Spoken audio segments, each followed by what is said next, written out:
Hello friends, जेके गौर education पर आप सभी का स्वागत है। आज की वीडियो में 26 अप्रैल 2026 को उत्तर प्रदेश होम गार्ड का जो एग्ज़ाम हुआ है उसके पहले शिफ्ट का पेपर एनालिसिस करेंगे। पूरे 100 प्रश्न मिल गए हैं और पूरे 100 प्रश्नों का 100% सटीक आंसर मैं आप सभी को बताने वाला हूं। तो आप सभी लोग मिला लीजिए किस क्वेश्चन का राइट आंसर क्या था। पहला क्वेश्चन, बसंत पंचमी का प्रतीकात्मक रंग कौन सा है? इसका सही आंसर था पीला। बसंत पंचमी का प्रतीकात्मक रंग होता है वो पीला कलर का होता है। अगला क्वेश्चन, किस भारतीय राज्य की भूटान से जुड़ी सीमा सबसे लंबी है? असम की सीमा जो है भूटान से सबसे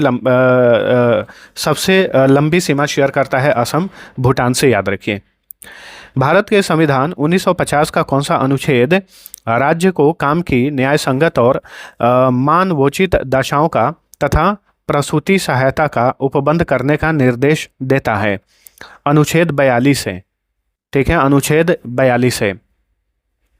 अगला क्वेश्चन देखते हैं, किन आविष्कारों ने 1878 से 79 के दौरान व्यवहारिक इलेक्ट्रिक तापदीप्त लैंप यानी बल्ब का स्वतंत्र रूप से विकास किया था?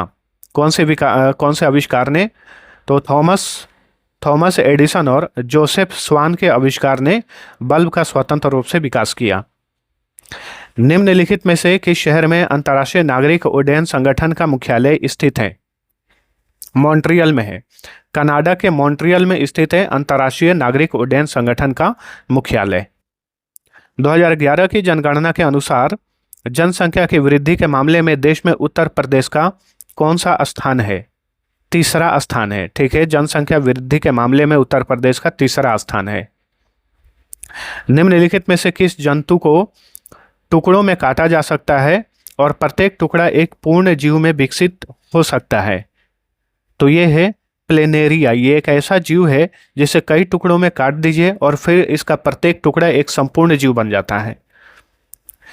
राष्ट्रीय औद्योगिक गलियारा कार्यक्रम के अंतर्गत कितने औद्योगिक गलियारों की पहचान की गई है?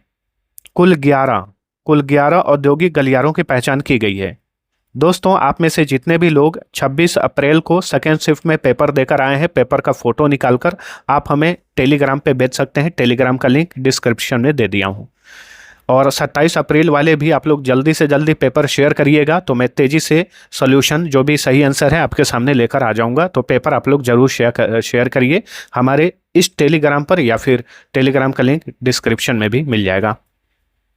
मार्टिन हेनरिक क्लैपरोथ ने निम्नलिखित में से किस तत्व की खोज की थी? यूरेनियम की खोज की थी। यूरेनियम की खोज किसने की? मार्टिन हेनरिक क्लैपरोथ ने। वंतिका अग्रवाल को 2024 का अर्जुन पुरस्कार किस खेल के लिए मिला? देखिए, जो करंट अफेयर्स का क्वेश्चन है वो आज से 2 साल 3 साल 4 साल पहले का भी पूछ रहा है, 2020 से भी पूछा है ओलंपिक से। ठीक है, तो शतरंज में अवंतिका अग्रवाल ने 2024 में अर्जुन पुरस्कार किस खेल के लिए जीता? शतरंज के लिए। भारत सड़क निर्माण के लिए व्यावसायिक रूप से डैश का उत्पादन करने वाला विश्व का पहला देश कौन बना है? देखिए, बहुत सारे ऐसे करंट अफेयर के क्वेश्चन पूछे जा रहे हैं जो हमने खुद अपने वीडियो में एनालिसिस किया है। वार्षिक करंट अफेयर्स में मैंने आप सभी को बताया था। तो ये है बायो बिटुमिन। ठीक है, बायो बिटुमिन। तो भारत सड़क निर्माण के लिए व्यावसायिक रूप से बायो बिटुमिन का उत्पादन करने वाला विश्व का पहला देश बना है। निम्नलिखित में से कौन सी योजना एक राष्ट्र एक फसल एक प्रीमियम के सिद्धांत का पालन करती है? तो प्रधानमंत्री फसल बीमा योजना। प्रधानमंत्री फसल बीमा योजना, ऑप्शन डी इसका राइट आंसर होगा। अगला क्वेश्चन था, भारतीय संविधान के तहत अधिकारों को लागू करने के लिए सर्वोच्च न्यायालय का रुख किया जा सकता है? तो मौलिक अधिकार। ठीक है, मौलिक अधिकार इसका राइट आंसर होगा। निम्नलिखित में से कौन सा संचलन आंतरिक प्रवास का सबसे अच्छा प्रतिनिधित्व करता है? तो महाराष्ट्र से गुजरात। महाराष्ट्र से गुजरात जो है, देखिए इस तरह के जो भी प्रश्न है ना, ये थोड़ा सा ऐसे प्रश्न है जो आपको किसी बुक में किसी पुस्तक में नहीं मिलता है, और इसका आंसर भी किसी बुक में आपको मुश्किल से नहीं मिलेगा। इंटरनेट से मिलेगा। इंटरनेट पर भी बहुत सारे ऐसे गलत तथ्य मौजूद हैं, लेकिन मैं आप सभी के सामने जो बिल्कुल 100% सटीक उत्तर बता रहा हूँ। बहुत सारे सोर्स से रिसर्च करके ये सारे प्रश्न का उत्तर मैं आप सभी के सामने लेकर आया हूँ। निम्नलिखित में से कौन सा संचलन आंतरिक प्रवास का सबसे अच्छा प्रतिनिधित्व करता है? तो महाराष्ट्र से गुजरात इसका सही उत्तर होगा। चिलिका झील भारत के किस राज्य में स्थित है? बहुत ही इजी क्वेश्चन है, ओडिशा में है चिल्का झील। ठीक है, अगला क्वेश्चन, निम्नलिखित में से कौन सी सार्वभौमिक गुरुत्वाकर्षण स्थिरांक यानी जी का एसआई इकाई है? तो जी का यहाँ पे एसआई इकाई क्या होगा? तो newton metre square kilogram square होता है। Newton metre square kilogram square कहाँ पर है? ऑप्शन ए में है। ठीक है, newton metre square kilogram square जो है ये सार्वभौमिक गुरुत्वाकर्षण स्थिरांक जी का एसआई इकाई है। निम्नलिखित में से कौन सा अंतर्राष्ट्रीय व्यापार को निरूपित करता है? देशों के बीच व्यापार। ठीक है, अंतर्राष्ट्रीय व्यापार जो है देशों के बीच व्यापार को निरूपित करता है। बॉर्डर गावस्कर ट्रॉफी किन दो देशों के बीच खेली जाती है? बॉर्डर गावस्कर ट्रॉफी किन देशों के बीच में खेली जाती है? भारत और ऑस्ट्रेलिया के बीच में। भारत और ऑस्ट्रेलिया के बीच में। अगला क्वेश्चन, तमिलनाडु के पश्चिमी घाट में स्थित आनामालाई पहाड़ियों को डैश के नाम से भी जाना जाता है? हाथी पर्वतमाला। ठीक है, कहाँ पर है? ऑप्शन सी है, हाथी पर्वतमाला भी इन्हें कहा जाता है, आनामालाई पहाड़ियों को। निम्नलिखित में से कौन सी भाषा त्रिपुरा की आधिकारिक भाषा है? देखिए, त्रिपुरा की दो आधिकारिक भाषाएं हैं, एक तो कोकबरोक है, कोक बरोक है। ऑप्शन में कोक बरोक नहीं दिया है तो बंगाली होगा। बंगाली और कोक बरोक बोली जाती है त्रिपुरा में। किस प्रकार की अर्थव्यवस्था में खेती और शिकार पर अत्यधिक निर्भरता होती है? पारंपरिक अर्थव्यवस्था में। ठीक है, पारंपरिक अर्थव्यवस्था में ऑप्शन डी इसका सही उत्तर है। पारंपरिक अर्थव्यवस्था में खेती और शिकार पर अत्यधिक निर्भरता होती है। निम्नलिखित में से कौन सी कुवैत की आधिकारिक मुद्रा है? देशों की मुद्राएं, देशों की राजधानियां पूछ रहा है तो कुवैती दिनार हो गया इसका आंसर। ऑप्शन ए, कुवैती दिनार कुवैत की आधिकारिक मुद्रा है। Q&A उपन्यास जिसे ऑस्कर विजेता फिल्म स्लम डॉग मिलियनेयर में रूपांतरित किया गया के लेखक कौन है? इसके लेखक हैं विकास स्वरूप। Q&A एक उपन्यास आई थी, उसके लेखक हैं विकास स्वरूप। इसी उपन्यास पर आधारित थी फिल्म स्लम डॉग मिलियनेयर। चलिए क्वेश्चन नंबर 24 देखते हैं। ड्यू पॉन्ट कंपनी की जैक्सन प्रयोगशाला में संयोगवश किस वैज्ञानिक द्वारा टेफ्लॉन की खोज की गई थी? किस वैज्ञानिक ने टेफ्लॉन की खोज की थी? क्वेश्चन ये है। तो रॉय जे प्लैंकेट ने टेफ्लॉन की खोज की। पूर्वी तट पर स्थित निम्नलिखित प्राचीन बंदरगाहों में से कौन सा बंदरगाह दक्षिण पूर्व एशिया के साथ व्यापार के लिए महत्वपूर्ण था? तो ये था ताम्रलिप्ति। ठीक है, ताम्रलिप्ति बंदरगाह दक्षिण पूर्व एशिया के साथ व्यापार के लिए बहुत ही महत्वपूर्ण था, ताम्रलिप्ति बंदरगाह। स्ट्रिंग ऑफ पर्ल्स रणनीति किस क्षेत्र के लिए सर्वाधिक संगत है? किस क्षेत्र के लिए? भारतीय महासागर क्षेत्र के लिए। भारतीय महासागर क्षेत्र के लिए। तो ऑप्शन सी इसका राइट आंसर था। जनगणना 2011 के अनुसार भारत की पुरुष जनसंख्या अनुमानित की जा सकती है। भारत की पुरुष जनसंख्या कितनी अनुमानित है 2011 की जनगणना के अनुसार? 62 करोड़, लगभग 62 करोड़। 2020 में नोबेल शांति पुरस्कार निम्नलिखित में से किसे मिला? 2020 का करंट अफेयर का क्वेश्चन पूछ रहा है, बताइए। World food programme. ठीक है, विश्व खाद्य कार्यक्रम को 2020 में शांति का नोबेल पुरस्कार दिया गया था। एक संगठन को दिया गया था, ना कि व्यक्ति को। स्वप्निल कुसाले ने पेरिस ओलंपिक में भारत के लिए किस खेल में कांस्य पदक जीता? तो 2024 में जो पेरिस ओलंपिक खेल हुआ था उसमें पूछ रहा है कि स्वप्निल कुसाले ने किस खेल में कांस्य पदक, ब्रॉन्ज मेडल जीता। स्वप्निल कुसाले किस खेल से संबंधित हैं? तो ये शूटिंग से संबंधित है, निशानेबाज हैं। उत्तर प्रदेश का कौन सा लोक नृत्य ऐसा है जिसमें एक महिला नर्तकी अपने सिर पर जलते हुए दीपकों का स्तंभ संतुलित करती है? तो ये कौन सा नृत्य है? इस नृत्य का नाम है चरकुला नृत्य। ठीक है, अंतर्राष्ट्रीय गरीबी उन्मूलन दिवस प्रत्येक वर्ष किस तिथि को मनाया जाता है? ये मनाया जाता है 17 अक्टूबर को। कहाँ पर है? हाँ, यहाँ ऑप्शन सी में है 17 अक्टूबर। अंतर्राष्ट्रीय गरीबी उन्मूलन दिवस 17 अक्टूबर को मनाया जाता है। हर शिफ्ट में दिवस से भी क्वेश्चन पूछ रहा है, देशों की मुद्रा, देशों की राजधानी। ठीक है, 2026 में ऑस्ट्रेलियन ओपन पुरुष एकल टेनिस खिताब किसने जीता? कई बार मैंने अपने वीडियो में आप सभी को बताया है, कार्लोस अल्काराज जो कि स्पेन के टेनिस खिलाड़ी हैं, इन्होंने ऑस्ट्रेलियन ओपन 2026 में पुरुष एकल वर्ग का खिताब जीता। भारत के किस केंद्र शासित प्रदेश की सीमा चीन से लगती है? लद्दाख। लद्दाख की सीमा चीन से लगती है। राष्ट्रीय जनसंख्या नीति 2000 को भारत सरकार द्वारा कब अपनाया गया था? फरवरी 2000 में। ठीक है, फरवरी 2000 ईस्वी में ही राष्ट्रीय जनसंख्या नीति 2000 को अपनाया गया था। वित्तीय वर्ष 2024-25 की पहली तिमाही में उत्तर प्रदेश सरकार ने वृद्धावस्था पेंशन योजना के तहत लाभार्थियों को कितनी मासिक पेंशन प्रदान की? 1000 रुपये। ठीक है, राइट आंसर होगा ऑप्शन ए, 1000 रुपये। नेक्स्ट, सुदर्शन साहू को कला के क्षेत्र में उनके योगदान के लिए किस वर्ष पद्म विभूषण सम्मान से सम्मानित किया गया था? 2021 में। ठीक है, सुदर्शन साहू को पद्म विभूषण सम्मान दिया गया 2021 में, तक ओडिशा में। हाइड्रा निम्नलिखित प्रक्रिया द्वारा अलैंगिक रूप से प्रजनन करता है? तो मुकुलन बडिंग होगा, मुकुलन बडिंग द्वारा। चलिए अगला क्वेश्चन देखते हैं। गोवा के गिरिजाघरों और मठों को यूनेस्को विश्व धरोहर स्थल किस वर्ष घोषित किया गया था? 1986 में। 1986 में। ठीक है, आत्मनिर्भर भारत किन 5 स्तंभों पर केंद्रित है? तो ये अर्थव्यवस्था, अवसंरचना व्यवस्था, जीवंत जनसांख्यिकी और मांग पर केंद्रित है आत्मनिर्भर भारत। उत्तर प्रदेश का कौन सा शहर सिटी ऑफ विक्ट्री यानी विजय का शहर के नाम से प्रसिद्ध है? तो ये है फतेहपुर सिकरी। फतेहपुर सिकरी को विजय का शहर कहा जाता है। वायु का अपवर्तनांक लगभग कितना होता है? तो ये होता है 1.0003। वायु का अपवर्तनांक जो होता है वो होता है लगभग 1.0003। उत्तर प्रदेश के मुख्यमंत्री प्रगतिशील पशुपालक प्रोत्साहन योजना किस मिशन के तहत एक पहल है? किस मिशन के तहत ये पहल काम करता है? तो नंद बाबा दुग्ध मिशन के तहत ये काम करता है। किस वर्ष में भारतीय विशिष्ट पहचान प्राधिकरण यानी UIDAI को आधार अधिनियम के तहत वैधानिक अधिकार प्राप्त हुआ? किस वर्ष? 2016 में। कब? 2016 में।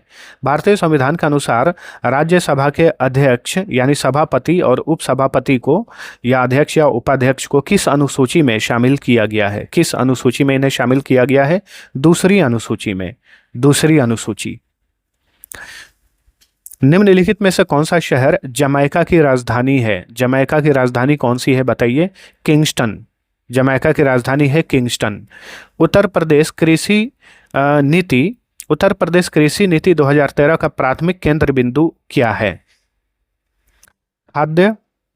खाद्य और पोषण सुरक्षा सुनिश्चित करना और ग्रामीण जीवन स्तर में सुधार करना उत्तर प्रदेश कृषि नीति 2013 का प्राथमिक उद्देश्य है।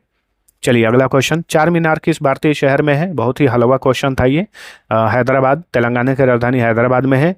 भारतीय समाचार पत्र अपराधों के लिए उकसाना अधिनियम किस वर्ष पारित किया गया था? 1908 में। भारतीय समाचार पत्र अपराधों के लिए उकसाना अधिनियम पारित किया गया 1908 में। राज्य मंत्रिपरिषद डैश के प्रति उत्तरदायी होता है? किसके प्रति? राज्य विधानसभा के प्रति। राज्य विधानसभा के प्रति राज्य मंत्रिपरिषद उत्तरदायी होता है। वहीं केंद्र का मंत्रिपरिषद लोकसभा के प्रति उत्तरदायी होता है, याद रखिएगा। निम्नलिखित में से कौन सा नार्को आतंकवाद का उदाहरण है? नार्को आतंकवाद का उदाहरण इसमें से कौन सा है? मादक पदार्थों की तस्करी को आतंकवाद से जोड़ना, इसे नार्को आतंकवाद कहा जाता है। उपभोक्ता मामले के विभाग द्वारा 24 दिसंबर को निम्नलिखित में से कौन सा दिवस मनाया जाता है? तो 24 दिसंबर को हर साल राष्ट्रीय उपभोक्ता दिवस, कौन सा दिवस? राष्ट्रीय उपभोक्ता दिवस मनाया जाता है। शुष्क पर्णपाती वन उन क्षेत्रों में पाए जाते हैं जहां वर्षा निम्नलिखित स्तर की होती है। तो 70 सेंटीमीटर से 100 सेंटीमीटर के बीच, ठीक है, 100 सेंटीमीटर से 100 सेंटीमीटर के बीच जहां वर्षा होती है उसे शुष्क पर्णपाती वन क्षेत्र कहा जाता है। नेक्स्ट, निम्नलिखित में से कौन सा शहर युगांडा की राजधानी है? युगांडा की राजधानी कंपाला है, कंपाला। विजयनगर साम्राज्य की स्थापना से पहले हरिहर और बुक्का को किस शासक द्वारा कैद किया गया था और उन्हें इस्लाम में परिवर्तित किया गया था? किस शासक के द्वारा? तो मोहम्मद बिन तुगलक के द्वारा। टिल द लास्ट ब्रेथ किस भारतीय लेखक द्वारा लिखी गई है? इसके लेखक हैं दुर्जोय दत्ता। दुर्जोय दत्ता इसके लेखक हैं, टिल द लास्ट ब्रेथ के लेखक हैं। ठीक है। दलाई लामा 68वें ग्रैमी पुरस्कार में किस श्रेणी में जीते? देखिए क्वेश्चन पूछ लिया ना, 68वां ग्रैमी पुरस्कार मैंने कवर कराया था करंट अफेयर में। तो सर्वश्रेष्ठ ऑडियो बुक, सर्वश्रेष्ठ ऑडियो बुक, नरेशन और स्टोरी टेलिंग रिकॉर्डिंग श्रेणी में इन्होंने 68वां ग्रैमी पुरस्कार जीता, दलाई लामा ने। 22वां आसियान भारत शिखर सम्मेलन कहाँ आयोजित किया गया था? इसका आयोजन किया गया था कुआलालंपुर में। कुआलालंपुर मलेशिया की राजधानी है। चलिए, अर्ध कुंभ मेला 10 वर्षों में एक बार लगता है, 6 वर्षों में। अर्ध कुंभ मेला जो है हर 6 साल में एक बार लगता है। विश्व मौसम विज्ञान संगठन यानी वर्ल्ड मेट्रोलॉजिकल ऑर्गेनाइजेशन किस वैश्विक संगठन की विशेष एजेंसी है? तो ये संयुक्त राष्ट्र की विशेष एजेंसी है, सबको पता होगा। लेपाक्षी मंदिर के भित्ति चित्रकला किस भारतीय राज्य से संबंधित है? आंध्र प्रदेश। ठीक है, आंध्र प्रदेश। लेपाक्षी मंदिर का भित्ति चित्रकला जो है आंध्र प्रदेश से संबंधित है। शांतिपूर्ण सभा की स्वतंत्रता किस प्रकार के अधिकार का उदाहरण है? तो नागरिक एवं राजनीतिक अधिकार। शांतिपूर्ण सभा की जो स्वतंत्रता है यह नागरिक एवं राजनीतिक अधिकार के अंतर्गत आता है। गांधी जी की शिक्षाओं के अहिंसक प्रतिरोध पर प्रभाव को दर्शाने वाला उपन्यास कांथापुरा डैश द्वारा लिखा गया था? कांथापुरा किसके द्वारा लिखा गया था? तो ये लिखा गया था राजा राव के द्वारा, राजा राव के द्वारा। भारत में राष्ट्रीय पोषण सप्ताह प्रतिवर्ष किस सप्ताह में मनाया जाता है? सितंबर के पहले सप्ताह में। ठीक है, सितंबर के पहले सप्ताह में राष्ट्रीय पोषण सप्ताह मनाया जाता है। चलिए अगला क्वेश्चन, समाप्त हो चुके या नष्ट हो चुके क्षेत्रों को पुनर्व्यवस्थित करने के लिए बड़े पैमाने पर पेड़ उगाने की प्रथा क्या है? बड़े पैमाने पर पेड़ उगाने की प्रथा पुनर्वनीकरण कहलाती है। पुनर्वनीकरण, पुनर्वनीकरण। उत्तर प्रदेश के नगर निगम किस प्रकार के क्षेत्र को शासित करने के लिए स्थापित किए गए हैं? शहरी क्षेत्र, शहरी क्षेत्र। तमिलनाडु में स्थित कन्याकुमारी को पहले किस नाम से जाना जाता था? केप कोमोरिन, केप कोमोरिन कहा जाता था। NULM ने निम्नलिखित में से किस योजना का स्थान लिया है?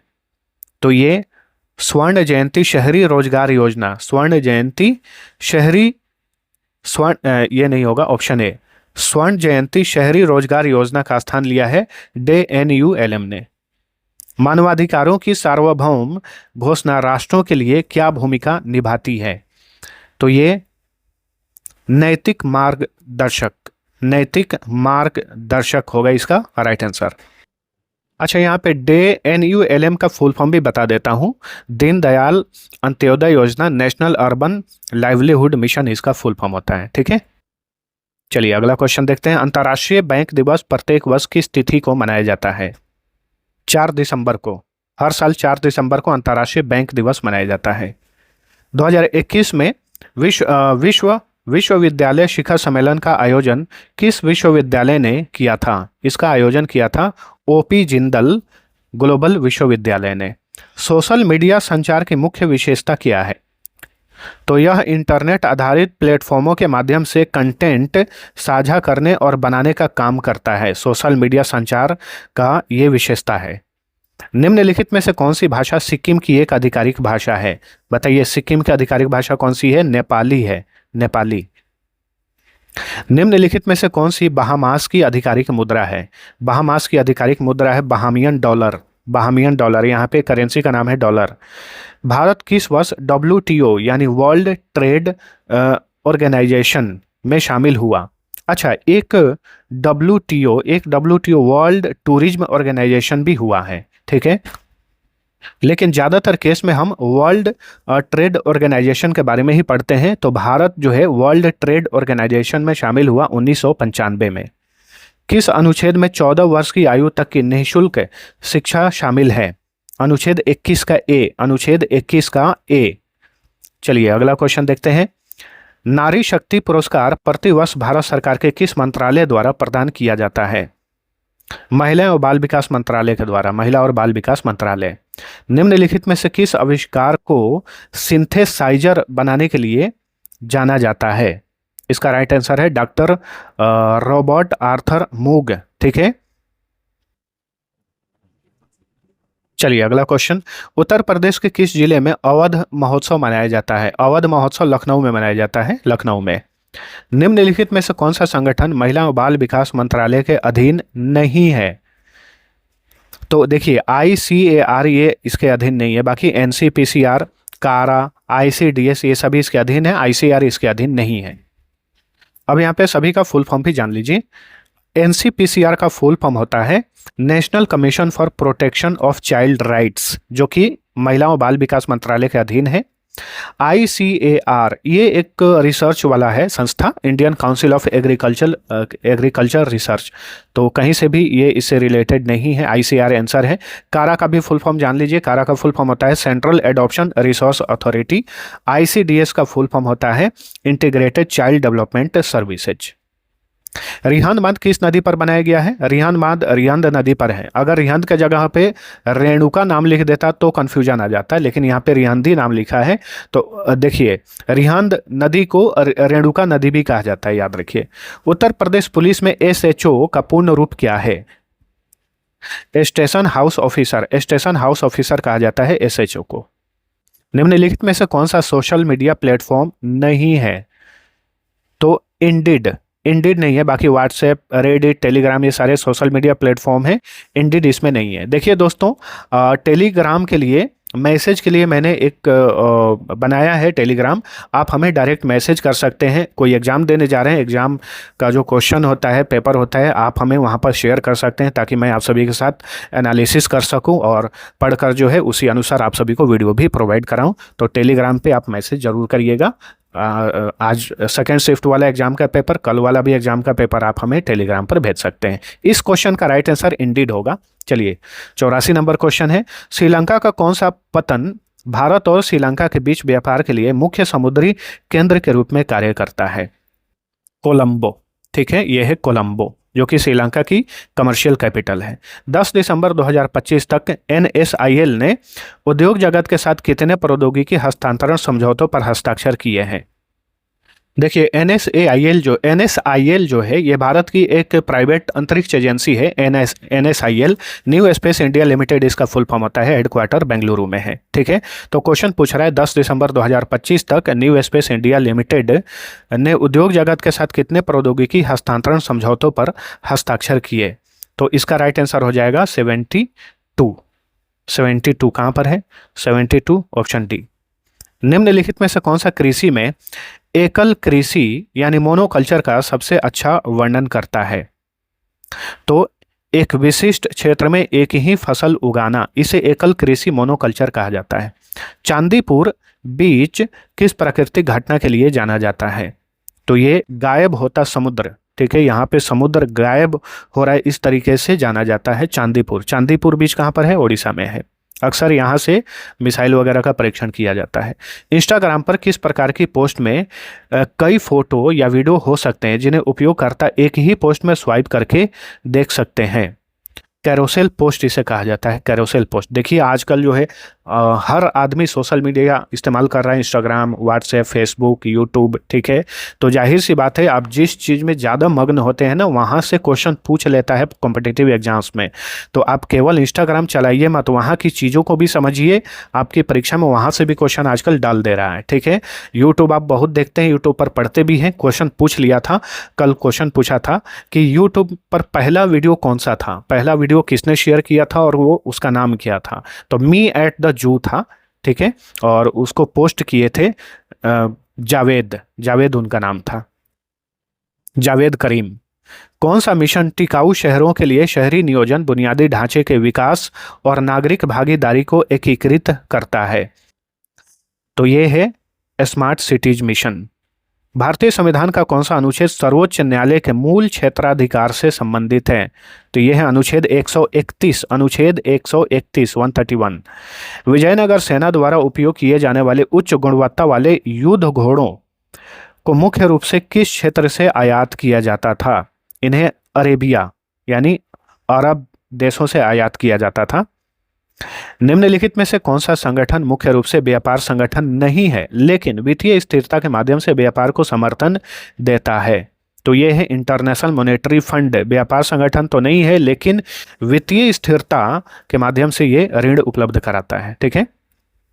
वर्ष 2025 में उत्तर प्रदेश सरकार में माध्यमिक शिक्षा के माननीय राज्य मंत्री स्वतंत्र प्रभार कौन है? तो ये है गुलाब देवी। ठीक है। माध्यमिक शिक्षा परिषद के मंत्री कौन है? गुलाब देवी। हड़प्पा सभ्यता के एक प्रमुख शहर मोहनजोदड़ो के अवशेषों की खोज 1922 में किसने की थी? तो आर.डी. बनर्जी ने की थी। किसने?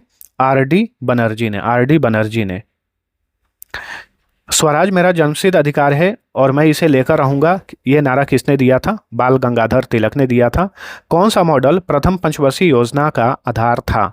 हेरोड डोमर मॉडल प्रथम पंचवर्षीय योजना पर आधारित था। तो पंचवर्षीय योजना पर भी हमारा स्पेशल वीडियो मौजूद है यूट्यूब पर, आप उसे भी देख सकते हैं। पृथ्वी की सतह के नीचे पिघली हुई चट्टान को इस नाम से जाना जाता है। किस नाम से जाना जाता है? मैग्मा। इसे मैग्मा कहा जाता है। कोलकाता में एक होटल से जुड़े लोगों के जीवन पर आधारित उपन्यास चौरंगी डैश द्वारा लिखा गया था। चौरंगी जो है शंकर के द्वारा लिखा गया, शंकर के द्वारा। किस विशिष्ट खोज के लिए अल्बर्ट आइंस्टीन को भौतिकी का नोबेल पुरस्कार दिया गया था? तो फोटो इलेक्ट्रिक प्रभाव की खोज के लिए अल्बर्ट आइंस्टीन को भौतिकी का नोबेल प्राइज दिया गया था। चलिए आखिरी क्वेश्चन, मिट्टी की किस परत को जैविक परत कहा जाता है? ओ परत को मिट्टी की परत का जैविक परत कहा जाता है। ठीक है। तो सभी 100 प्रश्नों का हमने सटीक आंसर जान लिया है। आप सभी को वीडियो पसंद आया है तो लाइक और शेयर जरूर करना। अगर अभी भी किसी क्वेश्चन में आपको डाउट लग रहा है कमेंट करिएगा, मैं वहाँ पे डाउट आपका ठीक कर दूंगा, सोल्व करने की कोशिश करूंगा। बाकी अब चलिए मिलते हैं अगले वीडियो में, तब तक के लिए टेक केयर।